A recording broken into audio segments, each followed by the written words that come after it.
Bijar's killing, the killing of a Canadian on Canadian soil last summer. Canada की सरकार पागल हो गई है, उनको समझ में नहीं आ रहा कि उनके देश में चल क्या रहा है। एक आतंकवादी की हत्या के बाद उनके पीएम जस्टिन ट्रूडो और कनाडा की मीडिया कुछ भी बोल रही है।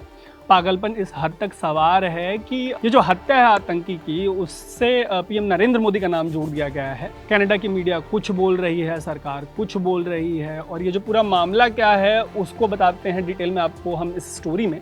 लेकिन सबसे पहले ऐसी ही स्टोरीज के लिए आप स्विच को फेसबुक, यूट्यूब और इंस्टाग्राम पे फॉलो और सब्सक्राइब जरूर कर लीजिएगा। कनाडा की मीडिया है द ग्लोब एंड मेल, उसकी एक रिपोर्ट आई। रिपोर्ट में खालिस्तानी आतंकी हरदीप सिंह निज्जर की हत्या से जुड़ी एक कहानी बुनी गई। इस रिपोर्ट में कहा गया कि सीधे पीएम नरेंद्र मोदी, विदेश मंत्री एस जयशंकर और एनएसए अजीत डोवाल को ये जो हत्या हुई है निज्जर की, इसके बारे में पता था।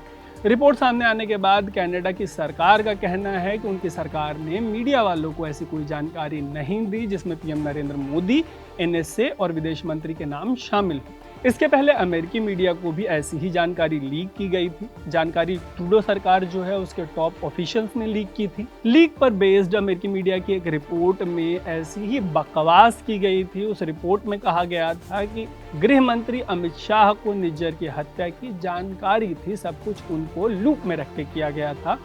उस रिपोर्ट के बाद भी कनाडा की जमकर खिल्ली उड़ाई गई थी। दरअसल 2023 में खालिस्तानी आतंकी निज्जर की हत्या हो गई थी। हत्या के बाद कनाडा ने इसके आरोप भारत पर लगा दिए। पिछले साल का मामला जब इस साल में वापस से खबरों में आया, तब कनाडा ने आरोपों को और गंभीर बना दिया। कनाडा ने आरोप लगाया कि इंडिया के डिप्लोमेट्स निज्जर की हत्या में शामिल हैं।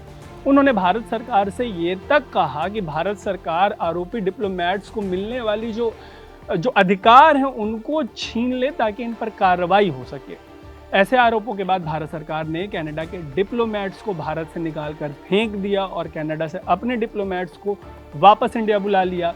इस पूरे घटनाक्रम को लेकर कनाडा की संसद में जब ट्रूडो से सवाल जवाब किया गया, तब ट्रूडो ने कहा कि उनके पास ऐसे आरोपों से जुड़े कोई सबूत नहीं है। उन्होंने हवा में भारत पर ऐसे आरोप लगा दिए। दरअसल अमेरिकी राष्ट्रपति जो बाइडेन की सरकार ने भी भारत पर ऐसे ही आरोप लगाए। अमेरिका में गुरपतवंत सिंह पन्नू नाम का एक आतंकवादी रहता है, खालिस्तानी। वो अक्सर भारत को तोड़ने की बात करता रहता है। इसी पन्नू को लेकर बाइडेन सरकार ने भारत पर आरोप लगाए कि यहाँ के एक एजेंट ने पन्नू की हत्या की कोशिश की।